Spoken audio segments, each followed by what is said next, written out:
अ, एक तो 140 करोड़ जनसंख्या के लिए शिक्षा की व्यवस्था कैसी होगी, इसकी एक रूपरेखा तैयार करना। वो व्यवस्था तो हम नहीं कर देंगे ना, लाखों विद्यालय चाहिए, वो तो थोड़ी हमारे इससे होगा। वो प्रत्यक्ष ऑन ग्राउंड इतने विद्यालय नहीं हो जाएंगे, तो लाखों विद्यालयों के लिए लाखों शिक्षक भी चाहिए, वो भी एकदम से नहीं होंगे। परंतु लाखों शिक्षक चाहिए, लाखों विद्यालय चाहिए, ऐसे ऐसे शोध संस्थान चाहिए। इसकी रूपरेखा तो हमें तैयार करनी चाहिए। भी वो किसी को हाथ में दिया तो हाँ, ऐसा हम करेंगे। जिसको भी कुछ भी करना है उसके लिए कुछ चाहिए। नहीं तो ऐसे ये पहले तो ये रूपरेखा निर्माण करने के लिए पूरा खाका निर्माण करने के लिए उसको फिलअप करके एक सुंदर शिक्षा का देश भर के लिए एक वटवृक्ष तैयार करना कागज पर, ये एक काम है, फंडामेंटल ये काम है। इसमें लगना, ये एक बात हुई। उसके अनुसार इंडिविजुअल संस्थाएं निर्माण करना। कोई गुरुकुल करता है, कोई शोध संस्थान करता है, मैंने उसको हम गुरुकुल संज्ञा ही देंगे, परंतु कोई मूलभूत शोध करने के लिए संस्थान बनाता है, कोई तपोवन गुरुकुल करता है, कोई गृह गुरुकुल करता है, कोई पितामही विद्यापीठ करता है, कोई व्यास विद्यापीठ करता है। ये क्या हुआ, इंडिविजुअल संस्थान हुए, संस्था हुई, वो छोटी हो बड़ी हो, जैसी जिसकी व्यापक दृष्टि या जैसे जिसका सामर्थ्य, ऐसे इंडिविजुअल एक संस्थान निर्माण करना, वो उसका एक हिस्सा हुआ। तो दोनों प्रकार हैं कि या तो एक गुरुकुल करो, माने एक संस्थान करो, फिर उसका स्वरूप कैसा भी हो, वो शोध संस्थान हो, मूल शास्त्रों के अध्ययन को लेकर संस्थान हो, कोई अर्थकरी शिक्षा का गुरुकुल हो, कोई पितामही विद्यापीठ माने कुटुंब शिक्षा का गुरुकुल हो, वाणिज्य गुरुकुल हो, अर्थकरी शिक्षा में तो दोनों आएंगे। ऐसे दो आयामों में पुनरुत्थान का काम है। तो एक तो रूपरेखा ऑन पेपर तैयार करना, हाँ, ये कम नहीं है, ये बहुत बड़ा काम है। उसमें सामने आपको कुछ नहीं दिखाई देता, आपका कर्तृत्व कुछ नहीं दिखाई देता। हमको जैसे कहा है कि पुनरुत्थान के क्या गुरुकुल चलते हैं, हम कहते नहीं। छात्र संख्या है, हम कहते नहीं। तो वे क्या है, वो दिखाई तो कुछ भी नहीं देता। ज्ञानम दिखाई देता है, तो ज्ञानम तो कोई विद्यापीठ थोड़े हैं।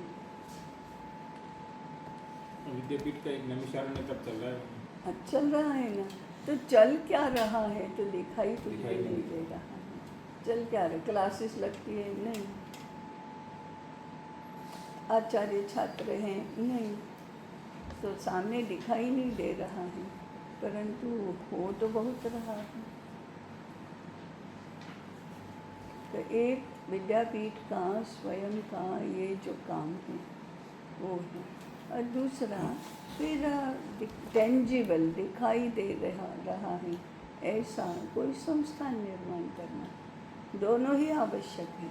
हमारी दृष्टि से ये पहले वाला अधिक आवश्यक है, क्योंकि वह होगा तो एक इंडिविजुअल संस्थान होगा। इंडिविजुअल संस्थान करेंगे तो 100 में से एक होगा, और ये होगा तो 100 की योजना होगी, जिसके अनुसार जैसे जैसे लोग करने के लिए आगे आते जाएंगे, वैसे वैसे उनको वह योजना मिलेगी।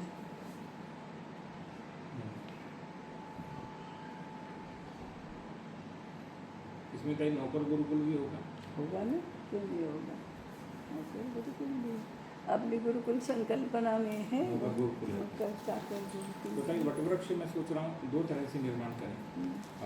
एक वटवृक्ष ये है कि वर्तमान में पुनरुत्थान में जो चल रहा है, एक तो उसका वटवृक्ष हो जाए, और दूसरा जितनी भारत में विद्या शाखाएं हैं उन सभी विद्या शाखाओं को एक साथ लिख लिया जाए, और उनके क्रम में किस तरह से गुरुकुल खुले और वो विद्या शाखाएं बन सकती हैं, और उन तीनों का आधार कौन बन सकता है, उस पर वो वटवृक्ष बनता है। तो वटवृक्ष बनाना है तो मूल से ही शुरू करना है। तो मूल कहाँ है? तो हमें अभी हम राम विद्यापीठ की जो पिछले सत्र में जो चर्चा थी उसके 2 स्तर होंगे।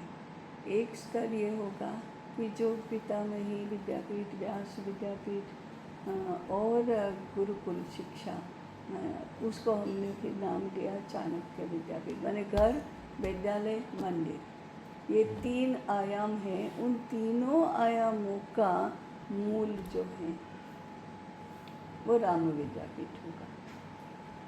तो राम विद्यापीठ का एक भाग है वो सभी प्रकार के गुरुकुलों का, सभी प्रकार की विद्या शाखाओं का एक मूल। तो उसमें क्या होगा? ऋषि परंपरा निर्माण करना, और ये तो फंडामेंटल है। माने आपको व्यास विद्यापीठ के लिए भी चाहिए, पितामही के लिए भी चाहिए, और किसी भी इसके लिए ऋषि परंपरा चाहिए। एक फिर कुलपति निर्माण, विभिन्न प्रकार के विद्यापीठ करना है, विद्या शाखाएँ, तो कुलपति चाहिए। वो कहाँ बनेंगे? तो राम विद्यापीठ में बनेंगे। फिर शास्त्रों की पुनः प्रस्तुति के लिए शोध और अनुसंधान, ये भी वही होगा। फिर ऋषि परंपरा में कहीं आएगा शोध और निर्माण भी।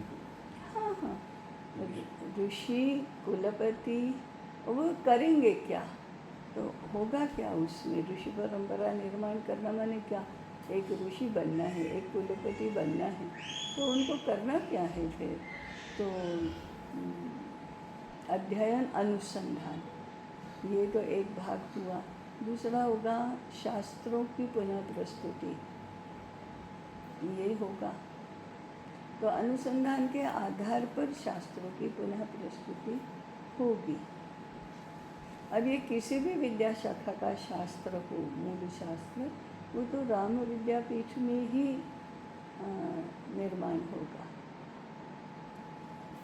तो ऋषि और कुलपति में क्या अंतर होगा? कुलपति संचालक होंगे, ऋषि शोधकर्ता और अनुसंधान करता। ऋषि तो दृष्टा है और कुलपति उस व्यवस्था को निर्माण करने वाला है। ऑन ग्राउंड उतरेगा कैसे? दोनों एक, ऋषि स्वयं कुलपति बन सकता है ना, ऋषि कुलपति हो सकता है, परंतु कुलपति नॉट नेसेसरीली ऋषि हो भी सकता है। हमारी परंपरा में होते था कई ऋषि कुलपति होते थे, ऋषि ही बल्कि कहे जाते थे वो सब। वशिष्ठ, विश्वामित्र, कण्व मुनि, भरद्वाज, अत्रि, ये सब ऋषि भी थे, कुलपति भी थे। शौनक ऋषि का गुरुकुल था और वे कुलपति थे, आता ही होना।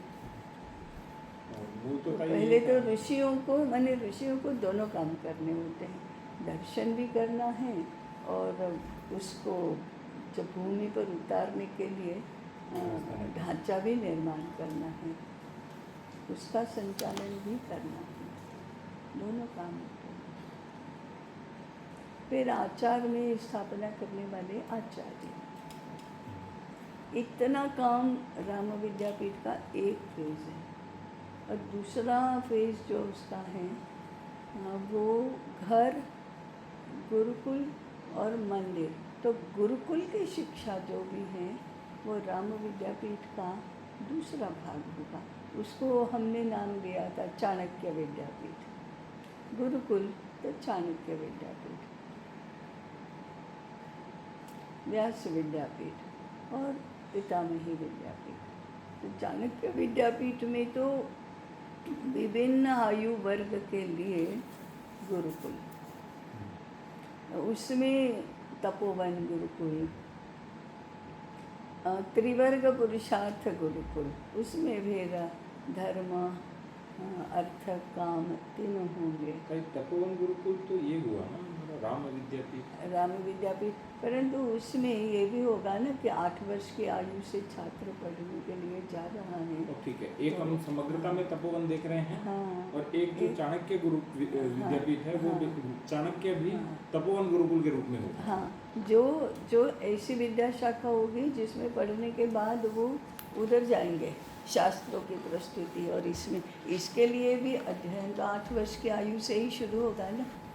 यानी तपोवन तो हम कई गुरुकुल नहीं कह करके इसे एक गुरुकुल की विशेषता कह सकते हैं।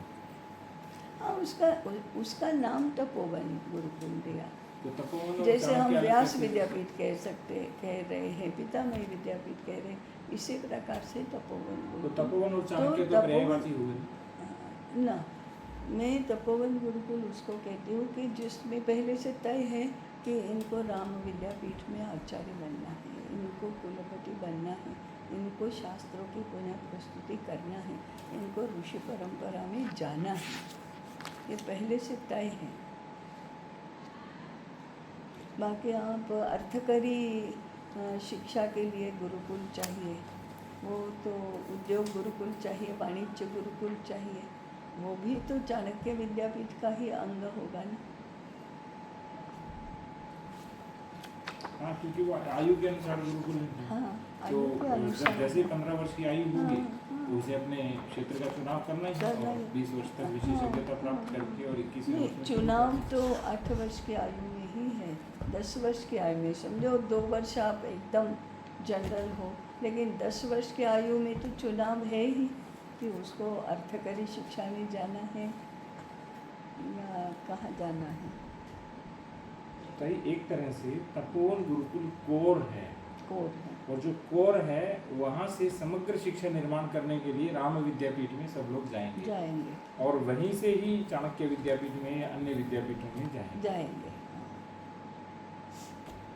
तो राम विद्यापीठ, वो तपोवन विद्यापीठ फंडामेंटल्स और शोध अनुसंधान और बाकी सभी के लिए आचार्य, कुलपति और ऋषि निर्माण करेंगे। ये तो व्यक्ति और शास्त्र दोनों ही। हाँ, दोनों।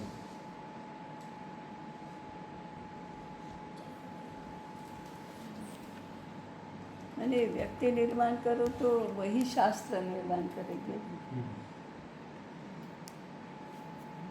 अब तय थोड़ी मुझे स्पष्टता हुई है।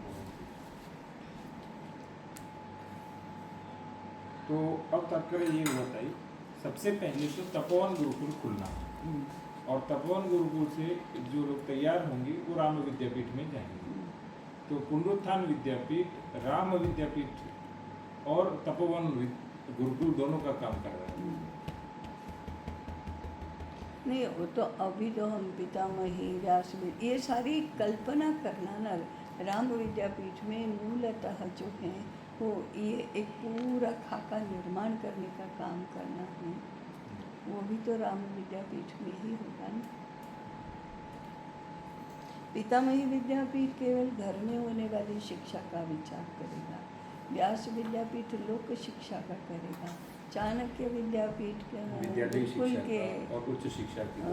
हाँ, लेकिन सबको एक सूत्र में बांधने वाला राम विद्यापीठ होगा। यानी राम विद्यापीठ चंद्रगुप्त मौर्य हो गए हैं और तपोवन विद्यापीठ चाणक्य हो गए हैं, यदि एक दृष्टांत दें तो।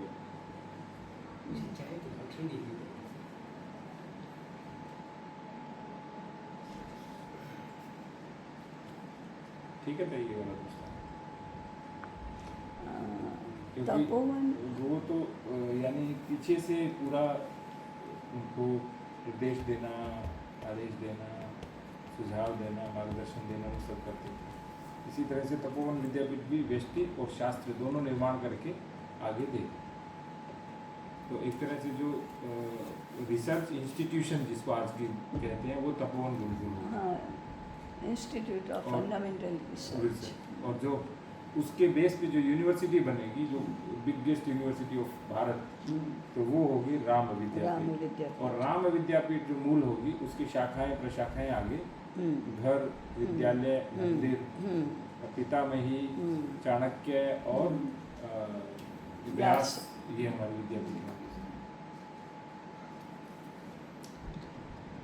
इतने दिन से मैं थोड़ा तो हम ये तपोवन एक मूल नाम है, लेकिन तपोवन एक संज्ञा संज्ञा है है। जो वातावरण, मानसिकता, उसका जो फ्लेवर है, माने उसका जो मूल स्वभाव है कि यहाँ तपश्चर्या हो रही है, यहाँ ज्ञान साधना हो रही है, इसलिए इसको तपोवन कहा जा रहा है, इसलिए इसको आश्रम कहा जा रहा है। तो आश्रम संज्ञा है, तपोवन संज्ञा है, विद्यापीठ संज्ञा है। इन सब का भी एक अपना अपना महत्व है और अपना एक चरित्र है। ये तपोवन कहते ही कुछ बातें हमारे ध्यान में ऐसे ही आ जाती हैं, तपोवन बनिए। आश्रम कहते ही कुछ बातें हमारे सामने आ ही जाती हैं कि आश्रम बनिए, इतना इतना मेंटेन करना होगा तभी यह आश्रम होगा, ऐसा ऐसा होगा तभी यह तपोवन होगा। तो वह तो एक उसका कैरेक्टर निर्माण करने वाली संज्ञा है।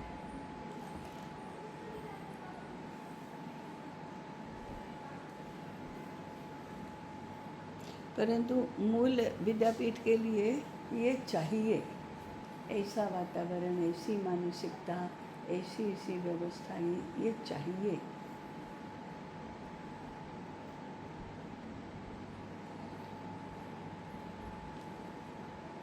जैसे तपोवन है, आश्रम है और गुरुकुल तो समझ आ गया मुझे।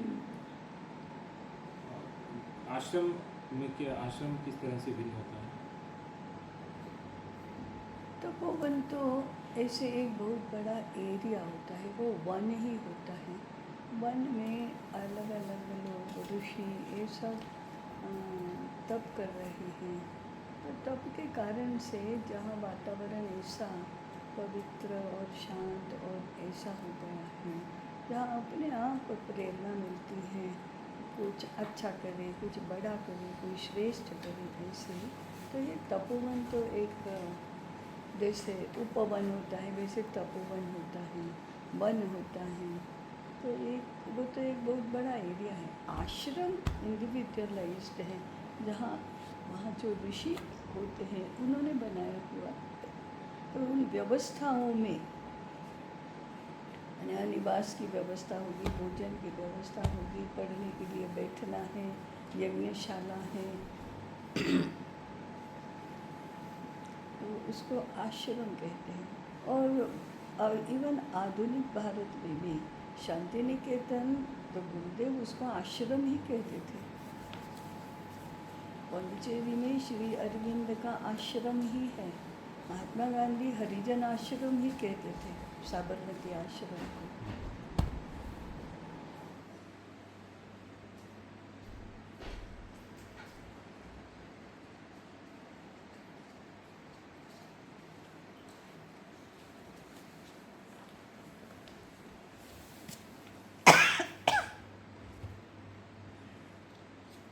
तपोवन शीर्षक से और आश्रम शीर्षक से रविन्द्रनाथ ठाकुर के बहुत अच्छे लेख हैं।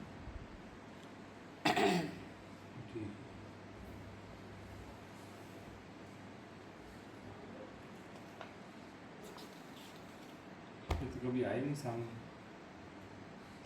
ज्ञान सागर में शांति निकेतन भाग 1, 2, 3, ठीक है, वो पढ़ा था ताई। उसमें है ना तपोवन, उसमें है आश्रम। ज्ञान सागर अभी अच्छे से पढ़ना पड़ेगा। ऐसे चयन कर करके कुछ पुस्तकें पढ़नी चाहिए।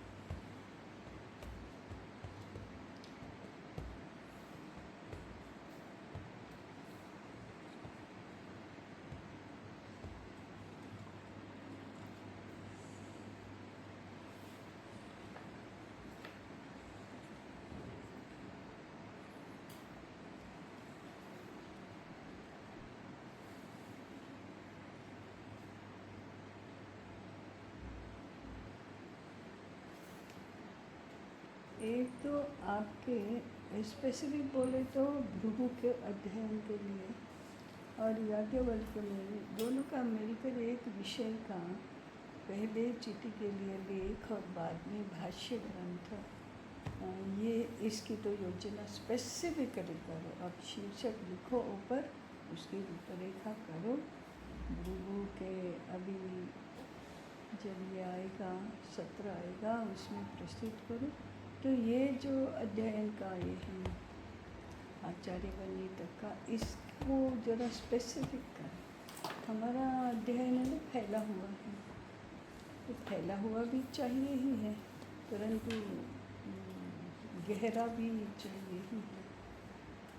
भाई अभी जो आपने कहा दैशिक शास्त्र, तो मैं सोच रहा हूँ इस बार दैशिक शास्त्र के ऊपर बड़े बड़े लेख तो हैं, किंतु पूरे दैशिक शास्त्र को लेकर के एक लेख नहीं कि संक्षिप्त रूप में कोई 8-10 पृष्ठों में जान जाए कि दैशिक शास्त्र क्या है। ठीक है, लिखो चित्त के लिए। हाँ, चित्त के लिए लेख लिखेंगे तो, और भाष्य ग्रंथ इसी पे लिखेंगे, दैशिक शास्त्र का भाष्य ग्रंथ। ठीक है, या कोई और था? ऐसे तो बहुत विषय हैं, जैसे मनु ने तय किया है पारिवारिक व्यवसाय, मुनि जी ने तय किया है आश्रम व्यवस्था, ब्रह्मचर्य, गृहस्थ, वानप्रस्थ और संन्यास्त, आश्रम व्यवस्था। ऐसे एक मुद्दा पकड़कर उसको। और आपने कई दूसरे वो 2 चीज़ें बताई हैं। आपने उस दिन भी कहा था, पहले तो अध्ययन की पद्धतियाँ और दूसरा दैशिक शास्त्र, 2 चीज़ें बताई हैं। तो पहले अध्ययन की पद्धतियों पर करें। दैशिक शास्त्र में तो समय बहुत लगेगा। हाँ, समय बहुत लगेगा, तो अध्ययन की पद्धतियों भी कर लेते हैं, जो 4 पद्धतियाँ हैं। हाँ, अध्ययन की पद्धतियों पर लेख भी हो सकता है और ग्रंथ भी हो सकता है। तो पहले अध्ययन की पद्धतियाँ कर लेते हैं, क्योंकि अभी दैशिक शास्त्र को पढ़ना पड़ेगा, तो अगले वर्ष के लिए दैशिक शास्त्र कर लेते हैं।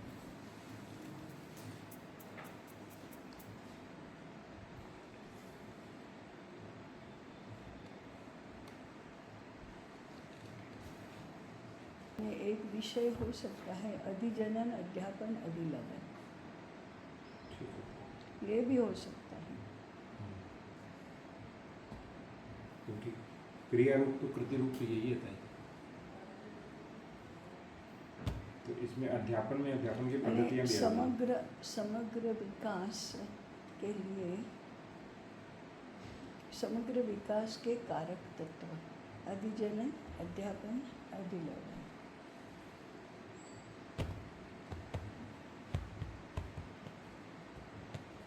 हम समग्र विकास के स्वरूप को डिफाइन करते हैं, अन्नमय से आनंदमय तक का, फिर व्यष्टि, समष्टि, सृष्टि, परमेष्टि, ये तो उसका स्वरूप हमने डिफाइन किया, उसका ही विवरण किया। ये होने के लिए क्या करना पड़ेगा। फिर हम सीधे आते हैं विषयों के ऊपर कि अन्नमय कोश का विकास करना है तो आहार, व्यायाम, अभ्यास, खेल, ये सब आता है। फिर प्राणिक विकास के लिए, फिर व्यष्टि समष्टिगत विकास के लिए, तो हम विषयों पर आते हैं। परंतु ये जो है संस्कार, शिक्षा और छटाई, इसकी ये हमारा बीच का गैप है। ये 3 कारक तत्व हैं।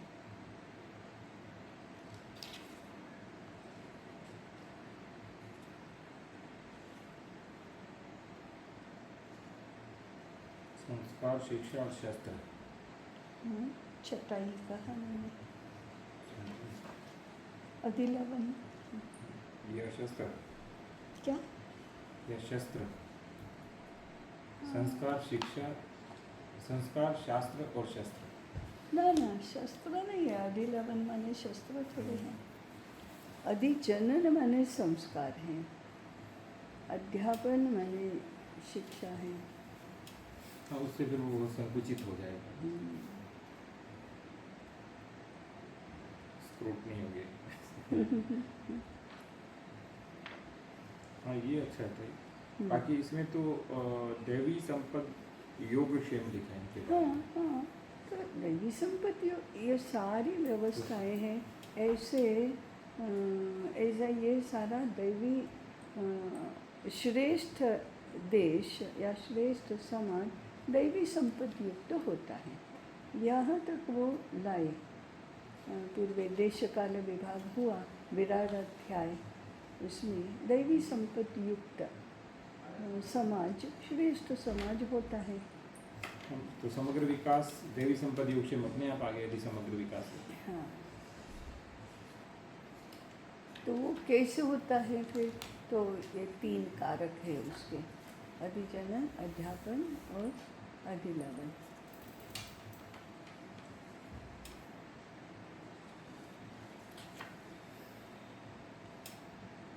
के कारक तत्व के कई, एक तो चिट्ठी में लेख और इसी पे पूरे पे एक भाष्य अलग से हो सकता है।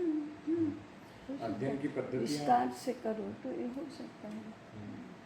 तो अध्यापन के अंदर अध्ययन की पद्धतियाँ आ जाएंगी, तो फिर उसका एक भाष्य ग्रंथ हो सकता है ना, भाष्य नहीं, फिर चिट्ठी 2 पर में लेख से हो। एक ही करो ऐसे। फिर वो ओवरलैपिंग होगा, कुछ इसमें भी आएगा उसमें भी आएगा, ये सब होगा, लेकिन दोनों का ओरिएंटेशन अलग है ना। अध्ययन की पद्धतियाँ कहेंगे तो फिर वो तो गुरुकुल में जाकर अध्ययन करना कैसे, एक एक विषय, जैसे उपनिषद के लिए उपनिषद पद्धति एक है तो वो किसके लिए काम में आती है, शास्त्रों के अध्ययन के लिए। लेकिन और भी जो पद्धतियाँ हैं वो किसके लिए काम में आती है, तो वो एक शास्त्र, शिक्षा शास्त्र का एक टेक्निकल विषय हो गया। और ये अधिजनन, अध्यापन, अधिलवन, ये तो बहुत व्यापक पैमाने पर हुआ, तो दोनों का ओरिएंटेशन अलग है। तो कौन सा ठीक है? ठीक दोनों ही हैं। मुझे कौन सा करना है? आप अधिजनन, अध्यापन, अधिलवन करो। ठीक है, फिर इसमें होगा तो अपने आप अध्ययन के लिए भी कुछ खुलेगा, तो फिर आगे उसमें चलेंगे। फिर यही आगे देशिक शास्त्र में चलेगा। आगे देशिक शास्त्र का भाष्य देखेंगे तो उसका एक अंग हो जाएगा।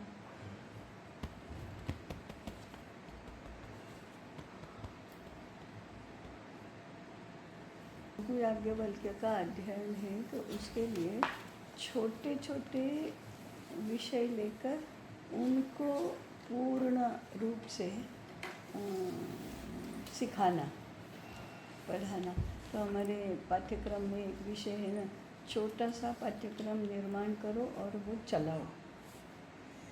तो it is not about it बड़ा विषय और उसके बारे में थोड़ी जानकारी, ऐसा करके नहीं, छोटा विषय और उसके बारे में सर्व प्रकार की जानकारी, सभी आयामों में छोटी से छोटी बात भी उसमें आए, इस प्रकार से करो। ऐसे 2 पद्धतियाँ होती हैं। तो अभी हमारा जिन लोगों को सभा के सामने ब्रॉडली एक विषय रखना है, भाषण करना है, पुनरुत्थान का परिचय, तो हम सामने कोई भी ऑडियंस है तो भी कहना है, तो एक बड़ा विषय और उसकी थोड़ी जानकारी, ऐसा करके हम विषय को पूरा करते हैं।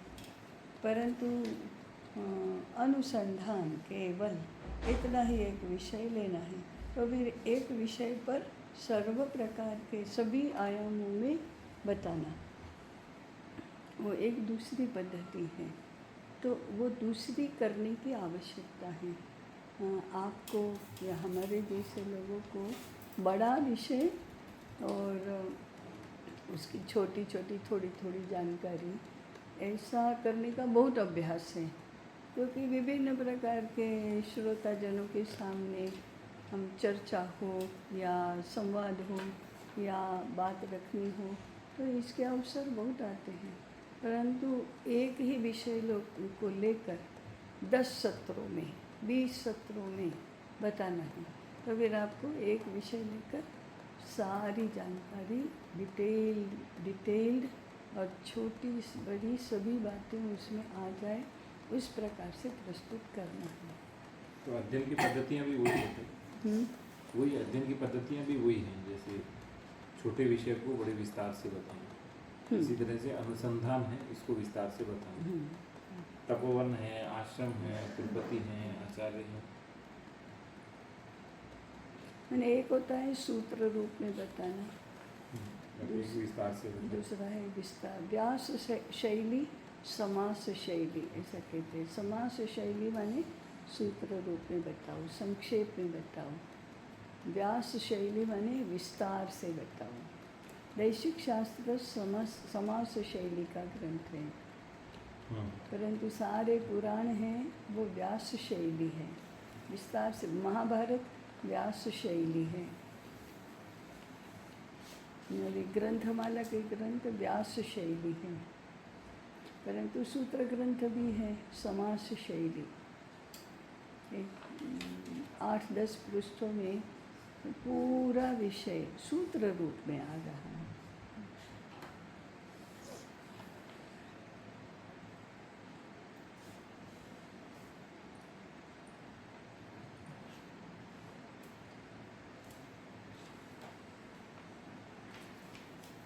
जैसे फंडामेंटल्स के लिए, जैसे पहले तो पूरा परिवार ही ऋषि होता था, ऋषि के सहयोगी होते थे, वो उसके सहयोग करते थे।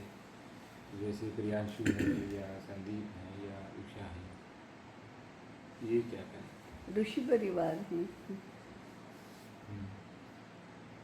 तो सब, ऋषि कुमार हैं, ऋषि पत्नी हैं, वो भी ऋषिका हैं।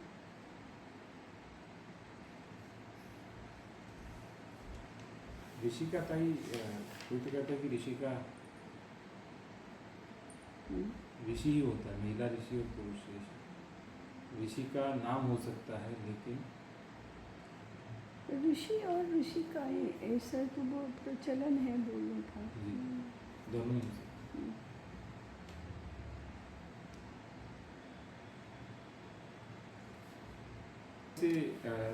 जैसे रिसर्च का कोई बोलता है, रिसर्च के बारे में जैसे ही कोई बोलता है तो उनको लगता है कि एक बड़ा सा लाइब्रेरी होगा, बहुत से लोग होंगे और वहाँ शोध शुरू होगा। तो हमारे लिए शोध और अनुसंधान के लिए क्या चाहिए? जैसे अपने कहते हैं कि 5 लोग आएँ और वो 5 लोग पहले शुरू करें।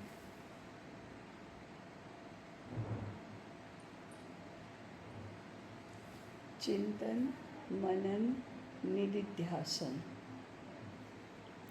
ये जो निधिध्यासन है उसके परिणाम स्वरूप ही कुछ नई बातें मिलती हैं, जो अनुसंधान का फल है।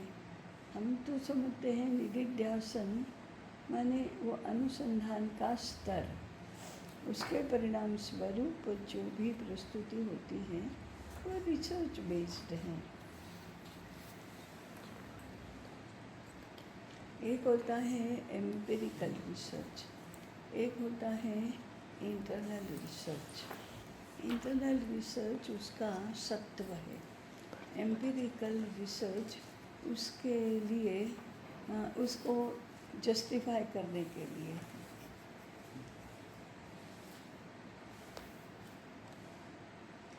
ये कोई एक सिद्धांत आपने प्रस्तुत किया, वो आपके चिंतन का परिणाम है, आपके निधिध्यासन का परिणाम है, आपको रियलाइज हुआ है, इसलिए आपने किया है। जैसे आइंस्टाइन ने सिद्धांत स्थापित किया, ऐसे अन्य वैज्ञानिकों ने भी सिद्धांत स्थापित किया।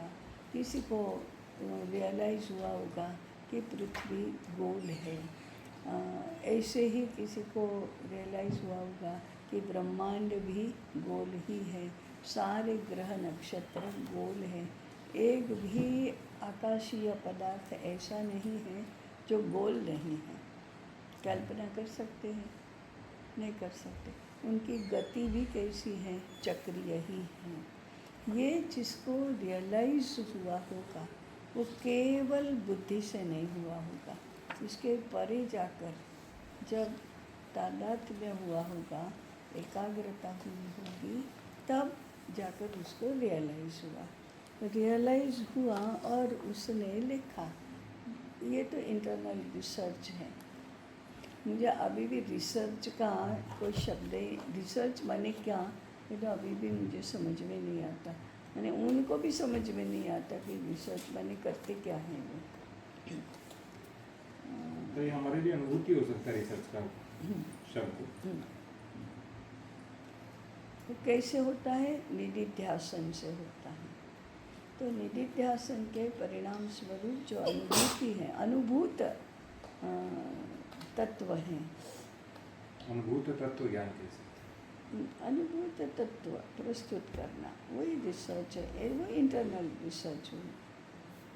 परंतु अब उसको आप एम्पिरिकली जोड़ते हैं कि हाँ, इस ऋषि ने भी ऐसा ही कहा है, इस शास्त्र में ऐसा कहा है, इस शास्त्र में ऐसा कहा है। तो आप एम्पिरिकली उस क्षेत्र में जितने लोगों ने काम किया वो सब आप प्रस्तुत करते हैं। तो उसको आप जस्टिफाई कर रहे हैं। जैसे चाणक्य ने अर्थशास्त्र के विषय में अपने बहुत सूत्र दिए। तो लेकिन ये उनके अपने थे, फिर भी वो कहते कैसे हैं, शुक्राचार्य ये कहते हैं, पिशुना ये कहते हैं। ऐसे पूर्व आचार्य जो अर्थशास्त्र के हैं वे इस संबंध में ये कहते हैं, ये कहते हैं, ये कहते हैं, परंतु मेरे मतानुसार ऐसा होना चाहिए। मैंने चाणक्य धारावाहिक में ही देखा था कि वो कहते हैं कि मंत्रिमंडल में कितने मंत्री होने चाहिए, राजा के मंत्रिमंडल में कितने मंत्री होने चाहिए, उनकी नियुक्ति कैसे होनी चाहिए। तो विभिन्न आचार्यों के विभिन्न मत हैं, वो सारे बताकर भी चाणक्य कहते मेरे मतानुसार इतनी बातें देखकर मंत्री की नियुक्ति होनी चाहिए, संख्या के पीछे नहीं जाना चाहिए। तो अपना मत तो प्रस्तुत किया ही, परंतु साथ में यह भी अध्ययन है कि इन्होंने क्या कहा है, इन्होंने क्या कहा है, इन्होंने क्या कहा है। तो जब तक अपना मत प्रस्तुत नहीं है होता है करने के लिए, तब तक हम रिसर्च में नहीं जा रहे हैं। वो तो आपके रिसर्च का भी यही सिद्धांत है, you must have something to contribute. तो आज का रिसर्च तो फिर रिसर्च बिल्कुल नहीं, क्योंकि अपने मतानुसार तो कुछ है ही नहीं, इधर उधर की चीज करके उसी का निष्कर्ष निकालते हैं। डिराइव ही कर रहे हैं आप। आज के रिसर्च में आप डिराइव ही कर रहे हैं। नहीं, वो रिसर्च है, अनुसंधान नहीं। अनुसंधान का शब्द भी मुझे नहीं समझता रिसर्च के अर्थ में। तो अनुभूति ही दिगत है, अनुभूत तत्व अभी तो यही थी।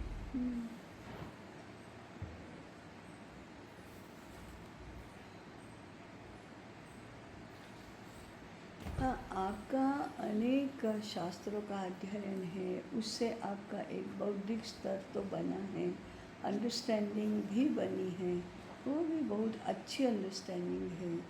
उसके बाद आपको कुछ न कुछ रियलाइज़ होता है। उस सब को देखते हुए फिर एक आपका स्वयं का आकलन, स्वयं का मत बनता है, अभिप्राय बनता है, और वह आप जैसे जैसे उसके ऊपर एकाग्र होते जाते हैं, वो आपका परिष्कृत भी होता है, दृढ़ भी होता है, पक्का भी होता है, विश्वास भी हो जाता है, हाँ इसका तो ये ऐसा है। तब वह रिसर्च है, ये अनुसंधान है, शोध है, जो भी है।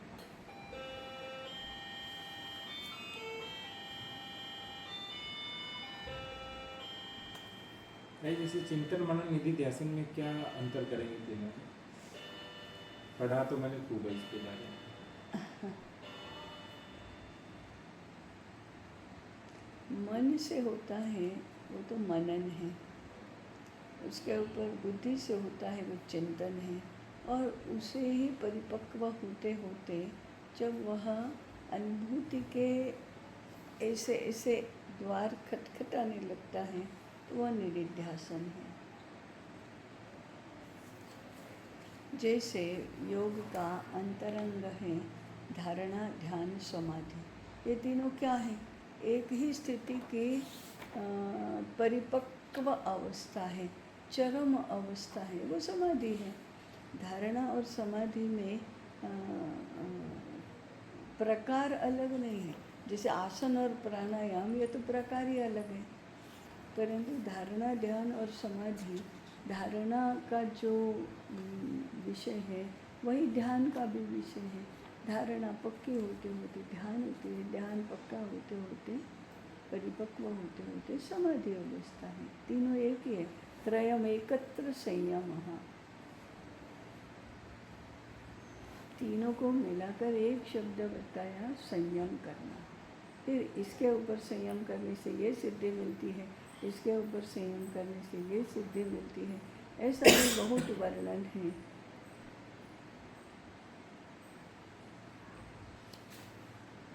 तो एक तरह से समाधि को हम निधिध्यासन कह सकते हैं। समाधि को नहीं, धारणा से आगे ध्यान तक बढ़ते ही तो निधिध्यासन है। समाधि तो निधिध्यासन से भी आगे है।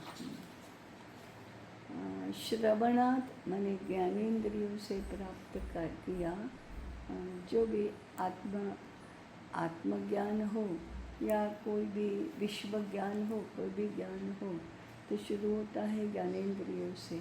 श्रवण उसका प्रतिनिधि रूप है। श्रवण आत्मा बारे श्रोतव्यो मंतव्यो निधिध्यासितव्यो। तो श्रवण करना, मनन करना और निधिध्यासन करना।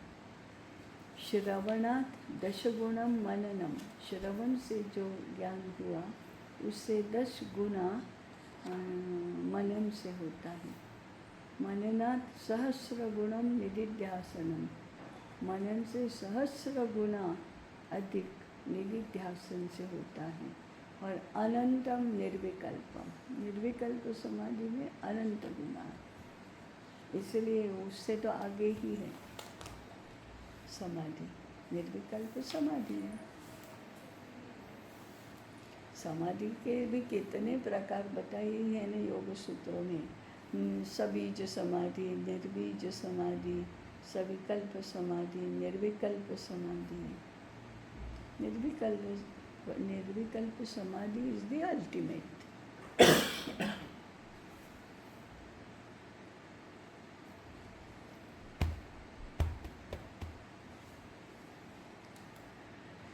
कल तो कोई गुरु बताता ही नहीं इतनी चीजें।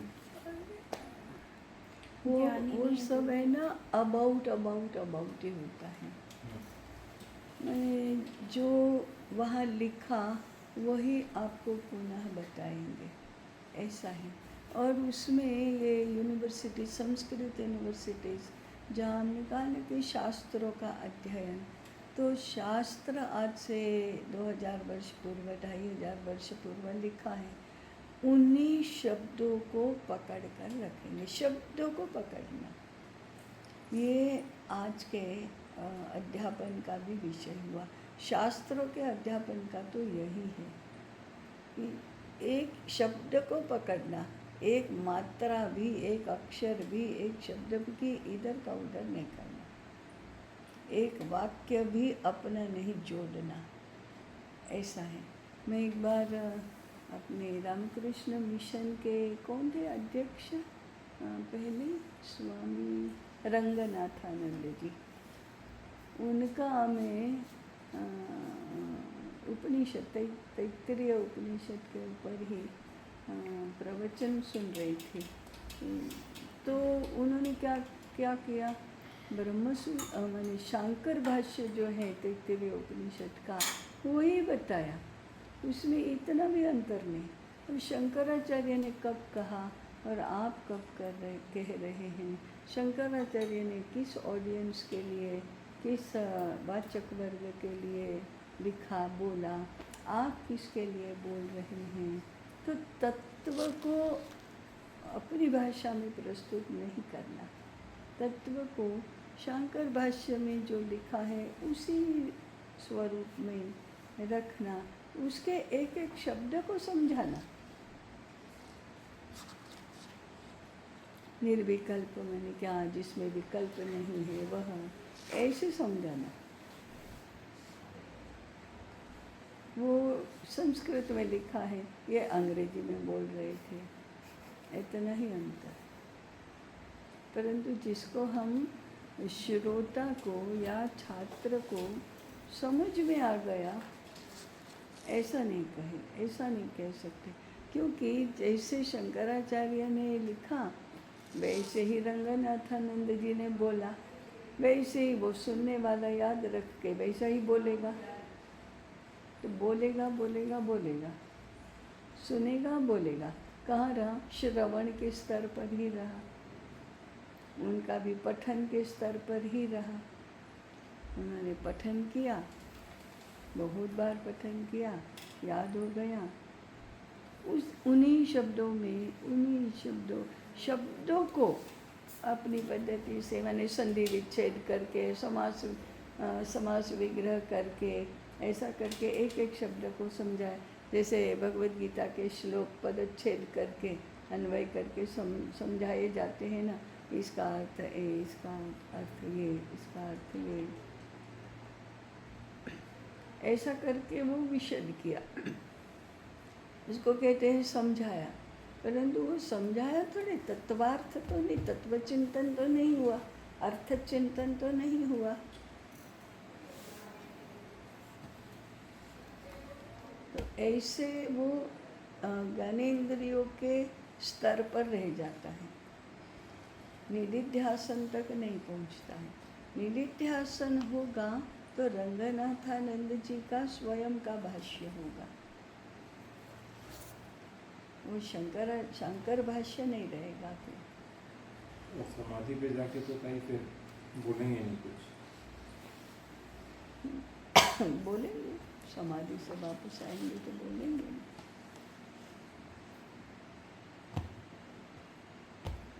रमन महर्षि ने बोला है, रामकृष्ण परमहंस ने बोला है, श्री अरविंद ने बोला है,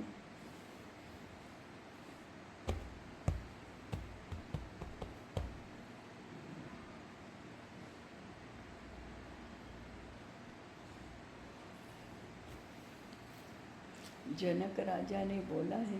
जनक राजा तो जीवन मुक्त ही थे ना, बोला है। कृष्ण ने बोला ही है।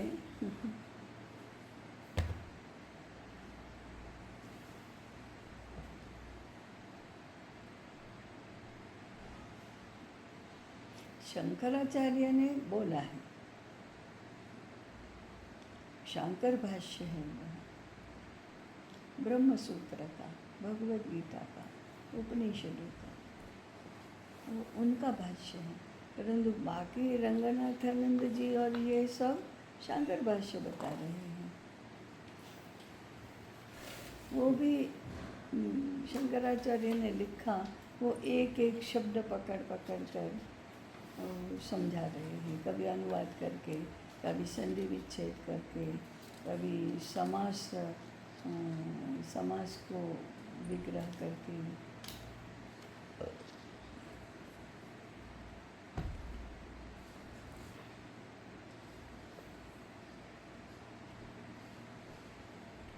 तो इसका अर्थ ये है कि सही दिशा तो यही है कि आप निधिध्यासन तक जाइए, वो ही गहरा उतर जाने के लिए और गौतम से याज्ञवल्क्य तक पहुंचने का ये रास्ता है।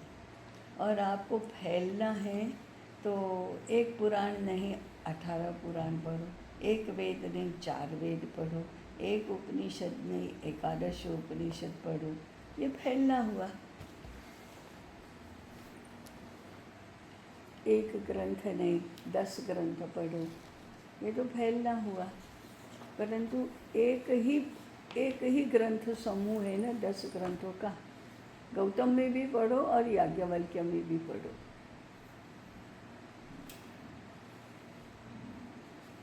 तो ये पठन है, माने श्रवण मनन निधिध्यासन में ये श्रवण है। फिर नचिकेता, श्वेतकेतु, भृगु, आप मनन से आगे मनन कर रहे हैं, मनन चिंतन ये कर रहे हैं, ये निधिध्यासन तक पहुँचो, ऐसा ही नहीं। इसीलिए सब झंझावतों से दूर जाने होगा, नहीं तो आप कर ही नहीं पाएंगे। परंतु भृगु याज्ञवल्क्य वाले सारे झंझावातों में जकड़े हुए हैं, हमारे तो 8 ऐसे हैं।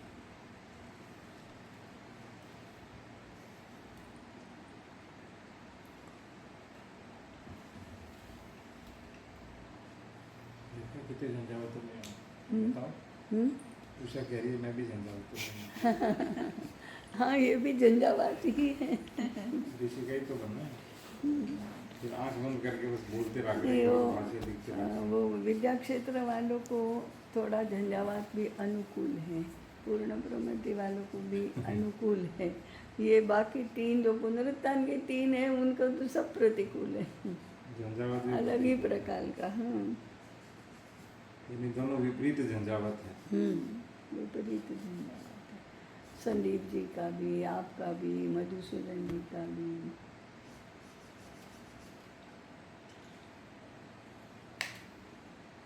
केता से, श्वेत केतु से, भृगु से, याज्ञवल्क्य। इनको भाई विस्तार से एक बार बता दीजिए। क्या? गौतम से याज्ञवल्क्य। गौतम में पठन है केवल, परंतु पठन भी अब इनको कहने की बात नौबत आई है कि पठन माने डिसाइफरिंग नहीं है, रीडिंग है। इसका अर्थ है कि कॉम्प्रिहेंशन होना चाहिए, क्या पढ़ रहे हैं वो तो पता होना चाहिए। वो तो देवनागरी पढ़नी आती है इसलिए आप पढ़ रहे हैं। शिक्षा वही है जो धर्म सिखाती है, याद हो गया। That is deciphering, not comprehending. तो पहला है ये कॉम्प्रिहेंशन है, हाँ पठन है गौतम माने। तो एक बार पूरा पढ़ लो, कॉम्प्रिहेंड कर लो कि हाँ ये है, ये है। फिर नचिकेता है, उसके ऊपर थोड़ा मनन करो कि कहना क्या चाहते हैं, समझो जरा। तो वही का वही फिर से वही 10 ग्रंथ हैं। फिर श्वेत केतु में ग्रंथ से थोड़ा ऊपर उठो और थोड़ा अपना भी करो, अप्लाई करके भी देखो और कहाँ क्या लिखा है, संदर्भ ग्रंथ भी देखो, चिंतन करना। तो ग्रंथ छोड़ना शुरू करो। ग्रंथ छोड़ना शुरू करो माने उसमें क्या लिखा है, माने वही वाक्य, वही उदाहरण, वही शैली, ये छोड़ो। वो तो लेखक ने लिखा है, आपका क्या, आपका होना चाहिए ना। विषय वही है, परंतु आप वही बात कहेंगे, लेकिन आप कहेंगे ना। लेखक ने तो कह दिया, अब आप क्या कह रहे हैं। तो उसका प्रारंभ श्वेत केतु से होता है।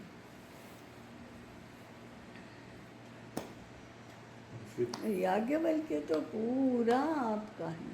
तो भृगु में वो परिपक्व, धारणा ध्यान समाधि जैसा है, वही परिपक्व होता है। तो भृगु एक तरह से ताई धारणा हो क्या है, ध्यान। निधिध्यासन करेंगे। हाँ, निधिध्यासन, ये सब निधिध्यासन की तरफ बढ़ना है। तो भृगु ध्यान और निधिध्यासन, और याज्ञवल्क्य ऋषि या समाधि। समाधि तो जरा बड़ी बात है, परंतु आप अब झांक रहे हैं या वो, हाँ तो हाँ अंदर कुछ है, कुछ है, कुछ है, ऐसे। तो कभी निधिध्यासन से थोड़ा ऊपर, कभी वो खिड़की बंद होती है तो अंदर से फटों में से रोशनी आती है ना, प्रकाश आता तो है। एक तरह से याज्ञवल्क्य को कह सकते हैं कि निधिध्यासन अब बहुत गहरा हो गया है और समाधि की ओर झांक रहे हैं। झांक रहे हैं। कभी कभी बीच में ऐसे फुहार आ जाती है।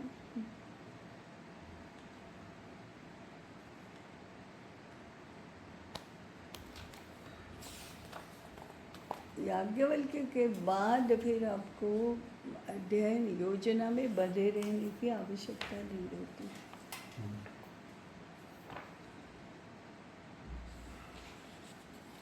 ये तो अभी नियोजित अध्ययन है ना, पहले गौतम, फिर नचिकेता, फिर श्वेत केतु, फिर आपकी यदि ये हैं तो आप सीधे गौतम से श्वेत केतु में जा सकते हैं, गौतम से भृगु में जा सकते हैं, जैसा आपका संचित है। ये विषय नया है, क्षमता तो नए से नहीं प्राप्त करनी है।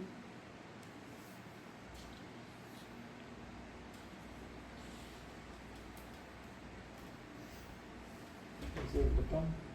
हाँ, संदीप तो गौतम बने होंगे ना। नहीं तो अभी एक ही विषय के ऊपर गहरे जाना है। ये गौतम से याज्ञवल्क्य किया। और जो 10 हमारे मुख्य ग्रंथ हैं, 5 भारतीय शिक्षा ग्रंथ माने, जीवन विकास के सूत्र, नहीं 3 सूत्र ग्रंथ, 2 रचना ग्रंथ। 2 रचना ग्रंथ।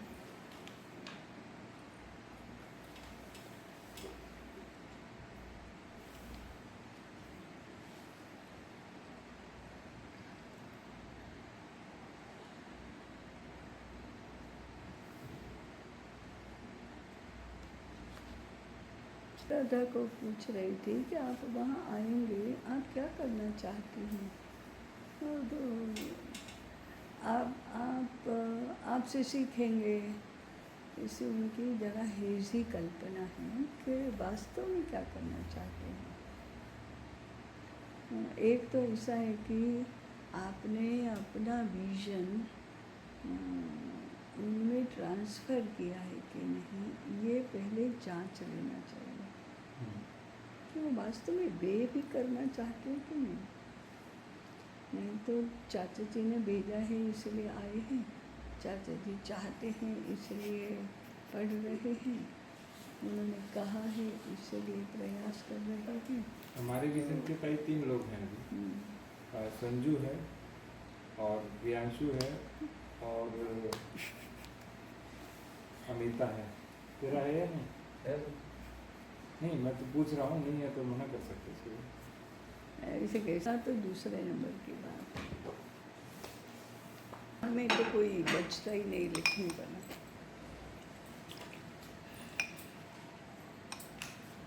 तो वहाँ उनको जिस कोठरी में रखा गया था उसके आसपास की जो भूमि थी, आंगन जिसको बोलते हैं इसे, वो बिल्कुल ही बंजर थी। उसमें बगीचा बनाने का बहुत लोगों ने प्रयास किया लेकिन कुछ भी नहीं उगता था। तो एक ने अपना अनुभव लेकर के वहाँ का जो रक्षक था वो कह रहा था कि ऐसी बंजर भूमि थी, बहुत प्रयास किया, कुछ नहीं उगता था, लेकिन ऐसा एक औलिया आया था, वहाँ 6 वर्ष तक रहा, तो उसके आने के बाद वो सारी हरी भरी हो गई और बहुत अच्छा उद्यान वहाँ बन गया। और वो गया वापस तो फिर बंजर बन गई। वो कौन था? तो लोकमान्य तिलक थे।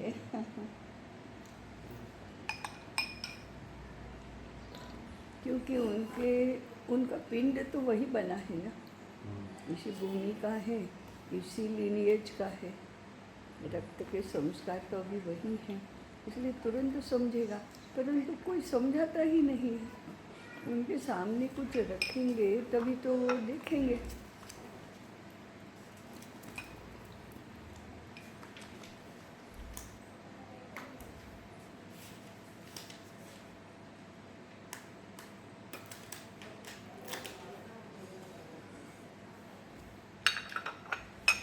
मोंटेसरी ने अपना एक ऑब्जर्वेशन लिखा है, आपने तो सुना होगा, ये मैंने बहुत बार उदाहरण भी दिया है।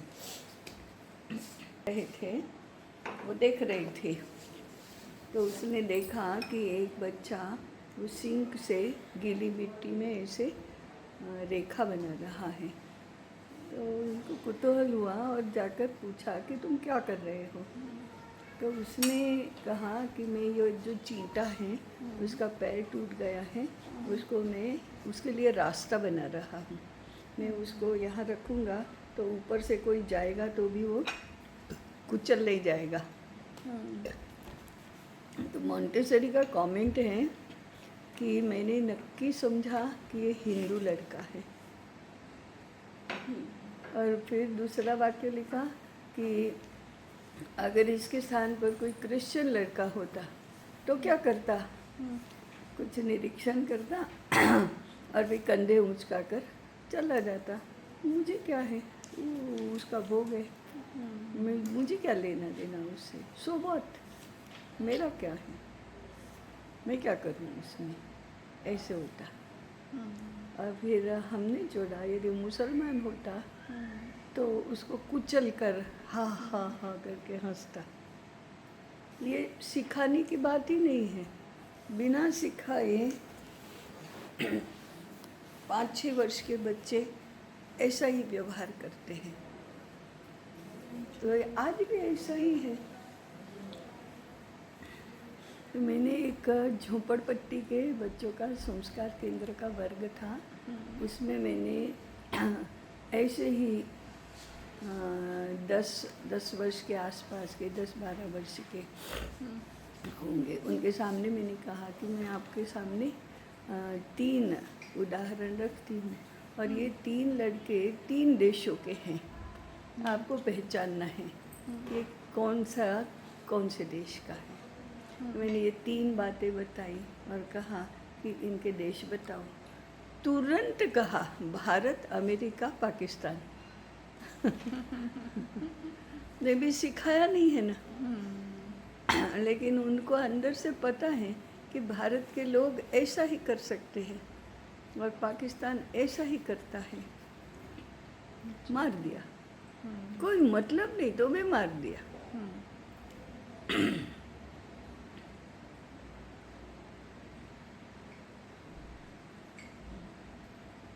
आज भी भारतीयों को यदि भारतीय ज्ञान दिया तो उनको बहुत अच्छा लगेगा, हाँ ऐसा ही तो होता है। बहुत सारी चीज़ें तो मिल ही जाती हैं मिल ही व्यवहार जाती है, में। हाँ मिल ही जाती है। एक कानून का पालन करने का मन क्यों नहीं करता? अरे वो भारत के रक्त में ही नहीं है, ऐसे ऐसे कानून बनाएंगे तो कैसे पालन करेंगे लोग? फिर दंड के भय से, पुलिस के भय से पालन करते हैं। परंतु आप कहो कि मंदिर में जाओ तो पैसा और चावल, 2 मुट्ठी चावल लिए बिना नहीं जाना, तो किसी को पुलिस की ज़रूरत नहीं पड़ती, लेकर ही जाएंगे। आवाज आवे तो क्या